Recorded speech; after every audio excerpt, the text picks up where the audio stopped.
Does every animal have their copy of Wuthering Hooves? See, it's funny because the name of the book should be Wuthering Heights, but you take away the heights because, according to Fluttershy, heights are scary. And you replace it with hooves, so Wuthering Heights becomes Wuthering Hooves. Because horses. That joke, based on the 1847 book Wuthering Heights by Emily Bronte under the pseudonym Ellis Bell, really encapsulates the entire episode. All the themes within are present. The land itself is a symbol to reflect the character's conflict.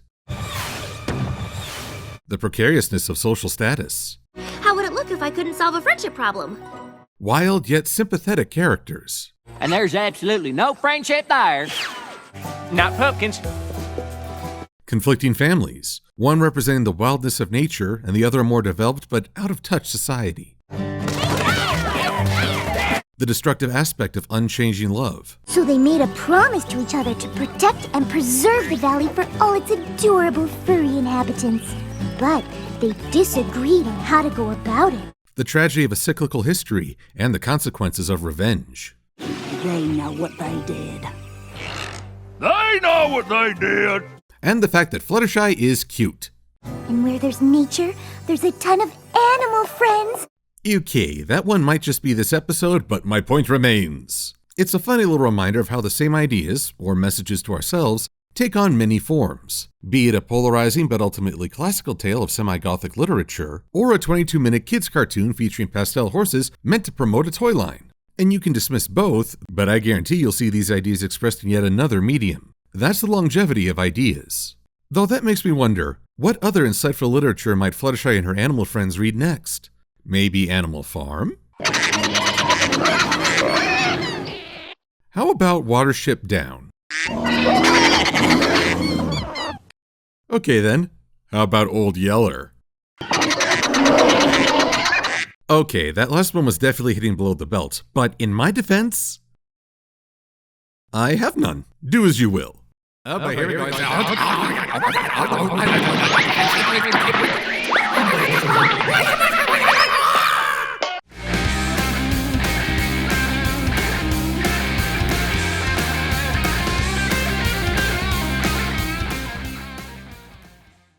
You know what I appreciate? The fact that the map knows Fluttershy well. While a simple glow might get the other main six to hasten to the castle, Fluttershy needs a little extra emphasis. So the cutie mark signal acts as a summoning guide, right into the most enthusiastic teammate possible. Diversifying my solution portfolio! As this is the fourth map mission, it's a good time to recognize some of the trends we've been seeing. One of which is a curious commentary on Twilight's role as a princess.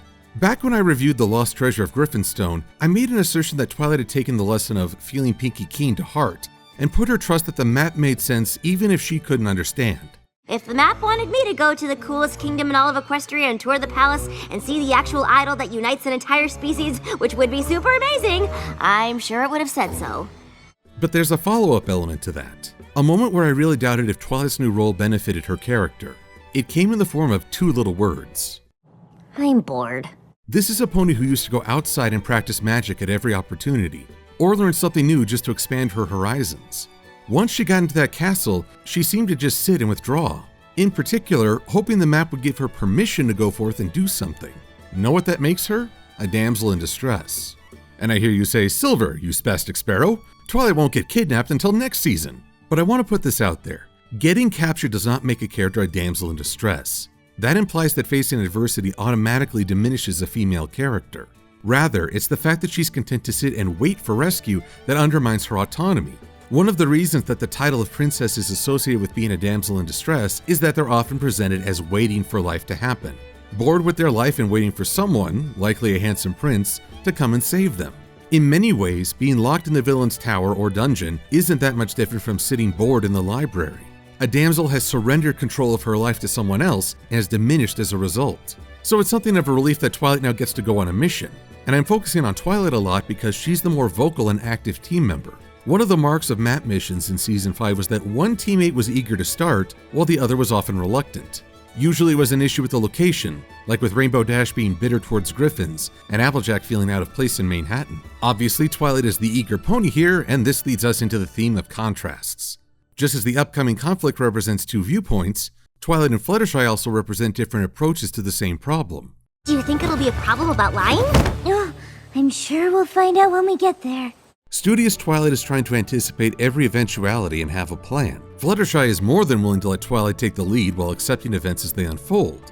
However, these two approaches never come into conflict. I get the impression this is really a Twilight episode. One of the long-standing criticisms for map missions is that the characters go to a location, then mill about trying to figure out the problem they're meant to solve. Not so here. Upon arrival, the duo discover that there's either a conflict going on, or they've wandered into a very aggressive game of Fruit Ninja. What I love about this landscape is that it tells you everything you need to know. We'll learn more about the parties involved, but just with one visual cue, the audience has some grounding for this conflict. Fire!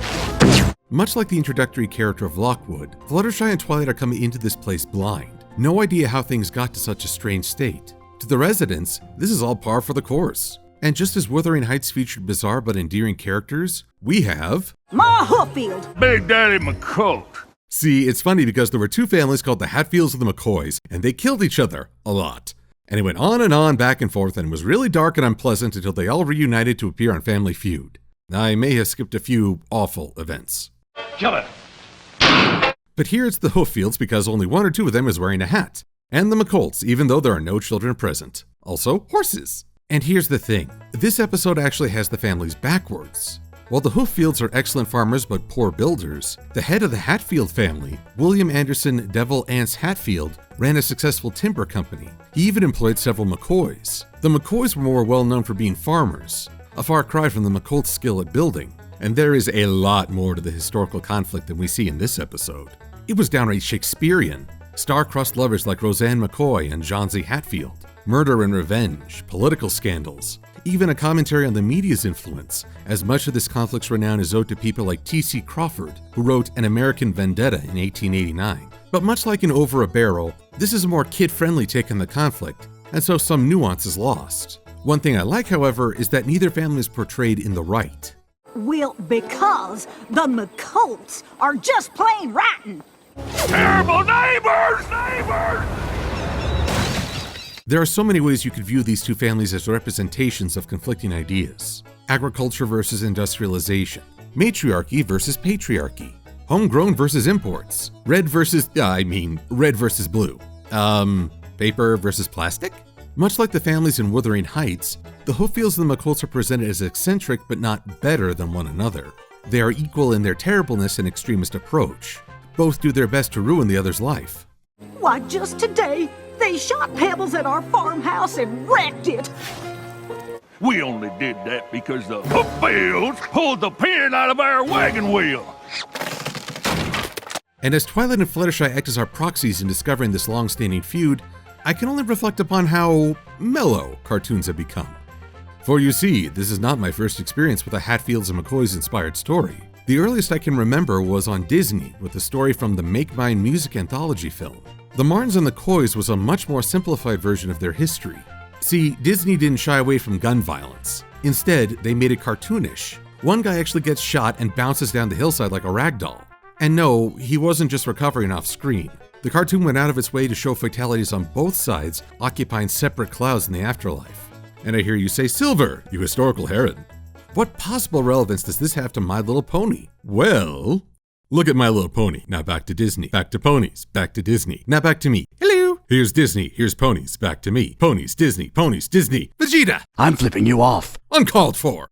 Seems to me somebody at DHX had the Martins and Coys in mind when they designed part of this episode. But here's a crucial difference. Disney's take emphasizes more slapstick, while this episode focuses on the emotions behind the conflict and the idea of revenge. An idea I will explore in a supplement video. But in the here and now, it's amazing how MLP continues to display conflicts using the least violent means possible. So let me introduce you all to the wonder of the modern age, cannonballs. Sure to leave your enemy mortified, occupied, and pacified. I'm offering these for the low price of half of everything you own. Hello there, ladies. Would either of you like to try handling my...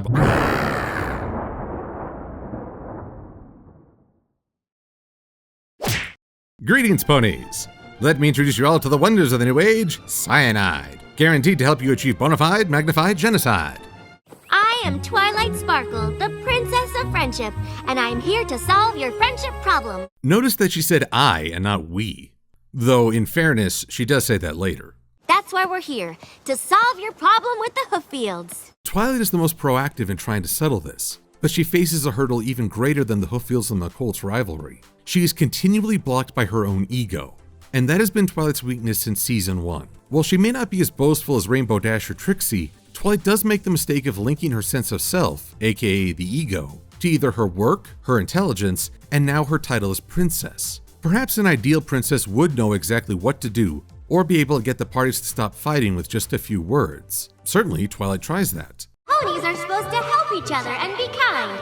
So, let's stop this senseless fighting! Dare I call that her Royal Ponyville voice? But this is what I mean when I say that titles set expectations, but they don't bestow qualities. She can use the title of princess all she wants, but that won't fix the problem for her. And so she starts beating herself up for falling short of that goal, even though it's not really her fault. I asked you to stop fighting! Oh, is that what you were hollering about? We thought the McColts rubbed you the wrong way, so we tomatoed them for you. My mistake. Life lesson here. People will hear what they want to hear. Such is the case when the Hooffields present an apology cake, which turns out to be a Trojan cake, the most delicious military tactic of all. You planted ponies in that cake? Yeah! Wait, are you serious about apologizing? Throughout this conflict, Fluttershy is represented bringing one's best self to a situation. She tends to animals caught in the crossfire, and even shows off her rescue skills mentioned back in Hurricane Fluttershy. Just last week you went into that wicked nosedive to save that falling baby bird right before it hit the ground. Continuity. And while Twilight is beating herself up for not matching an imagined standard, Fluttershy brings in a reality check. If you need a break, that's fine, but I really can't do this without you. In terms of entertainment, I don't find these two to be the best contrast. Yet in terms of utility, I think they work well together. So get this. While the ponies who actually carry these grudges had forgotten how the feud started, which is more true to the real world than I'd like, the animals of the valley passed on an oral history and relate that to Fluttershy. Think about that for a sec. With all the animals present in Equestria, Fluttershy could have access to every pony's secrets if she desired. Be thankful for her gentle nature. But here's where the idea of unchanging love comes into play. In Wuthering Heights, two of the most tragic figures shared a love from childhood that never culminated in marriage. Instead, a frustration of that love and a misunderstanding turned it into a bitter vow of revenge. Within this episode, two stallions fell in love with the valley's beauty, but couldn't evolve their viewpoints to include the other's contribution. And so began the rivalry that has culminated in both families destroying the valley. And just like in Wuthering Heights, the conflict doesn't end with a climactic battle. Oh, I'm sure the ponies involved think that this is for the final victory, but that option died a long time ago. There's no winner in this fight. The unstoppable march of time undoes the conflict. The two families couldn't make peace, but the larger world in the form of Twilight and Fluttershy steps in and gives them a hard shake. This is where Twilight gets to show her best by demonstrating the magical skills she's developed. We saw the same spell back in Castlemania. Fluttershy, you have to tell them! It's a lot harder to freeze an army of ponies than just 6 of them! More continuity! And confronted by the consequences of their feud, both families agree to rebuild what they destroyed. A sign that while the past weighed heavily on previous generations, those to come will be freed from the cycle. Again, like the ending to Wuthering Heights. Speaking of the future, methinks Twilight is prescient. What if it summons all 6 of us to another place? Or another pony we weren't expecting? What if it wants us to solve other kinds of problems? But all things in time. Right here and now, this was a fun episode with some enjoyable characters. Twilight and Fluttershy work well together, but I don't think they play off one another as strongly as other matchups. In a lot of ways, this 4th and final map mission for the season highlights some of the strengths and problems with the format. New environment with plenty of new characters to enjoy, but also a sense of forced conflict. The two leads come and stay because they've been assigned. There's not a lot of personal investment. This episode also highlights a lot of the strengths and weaknesses for Twilight, especially in her role as a princess. This is, in my eyes, a Twilight Sparkle episode that gives Fluttershy an important role at the end. And while I've drawn a lot of comparisons to Wuthering Heights, it's not required reading. Yet knowing some of the elements from that classic literature helps me enjoy this episode more. And that's why I recommend reading some stories or watching shows outside the norm, if only for a different perspective. So if you'll pardon me, I'm off to read Pride and Prejudice. And zombies. I'm going outside the norm in stages. I'm Silver-Quill. Thanks for watching.